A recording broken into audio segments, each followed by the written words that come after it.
What's up guys, Ben and Bricks here with another video. So today I wanted to talk about helmet holes and the recent controversy you've been seeing everywhere all over social media. People either loving the helmet holes or hating them. Now there doesn't seem to really be an in-between here where people kind of agree or kind of disagree. It's either you're on one side or the other. Obviously, the controversy first came when the ATT was revealed and the 212 troopers had the double helmet holes. Now, these were made to be able to customize these clone troopers with rangefinders and binoculars. They were mainly made for Commander Cody to be able to use a visor, which is what he needs to have.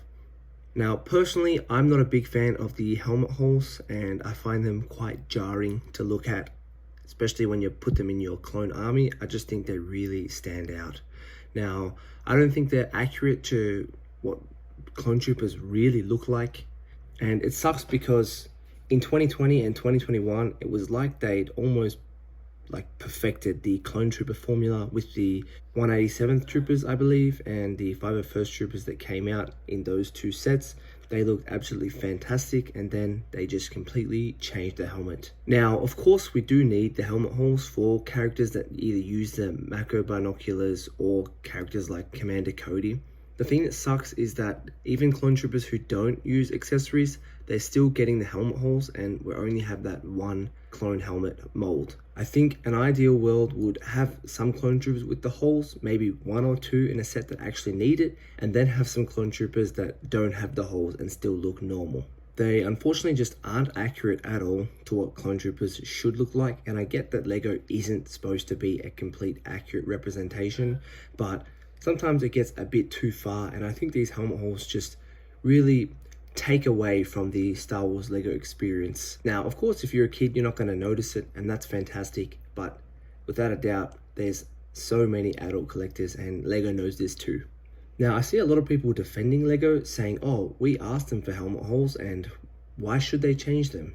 And I believe LEGO is a very wealthy company. In fact, I think it's the most wealthy toy company in the world, and I see no reason as to why they couldn't give us another helmet mold or use multiple molds in the creation process.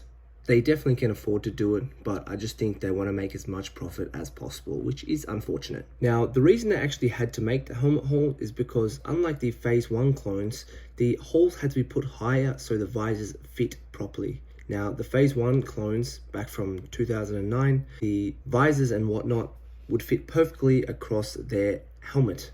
And since the Phase 2 clone trooper design is different, the holes had to be created so the visors didn't fall in front of their face. Now, there's two solutions for this for me, and I wish they had have gone with number one, which is what I believe they should have done, is create a different visor mold. If they made a different mold and put the holes where they're supposed to be, which is on the circular part of the clone trooper helmet, then I think it wouldn't look so jarring and it would just fit very naturally, just like on the Phase 1 clones. And of course, I'm not a LEGO designer and I don't know how much would have to go into this process. It might be quite difficult to create a new visor piece or something, but I doubt it. I think that would have been cool and a better solution than creating a completely new helmet mold which looks ugly.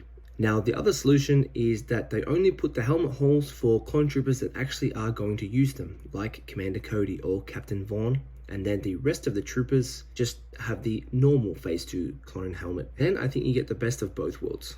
If you see in the upcoming 332nd battle pack, the clone helmets just look really out of place, and I think it would have been great if just Captain Vaughn had the holes, and then perhaps the other clone troopers, maybe two of them had just normal helmets and one had some for customization. Or even further, maybe clone troopers like Captain Rex who need the rangefinders, just give them one hole on the side. But of course, I'm no expert and this is just my opinion. But let me know what you think in the comments and please subscribe. Thanks for watching.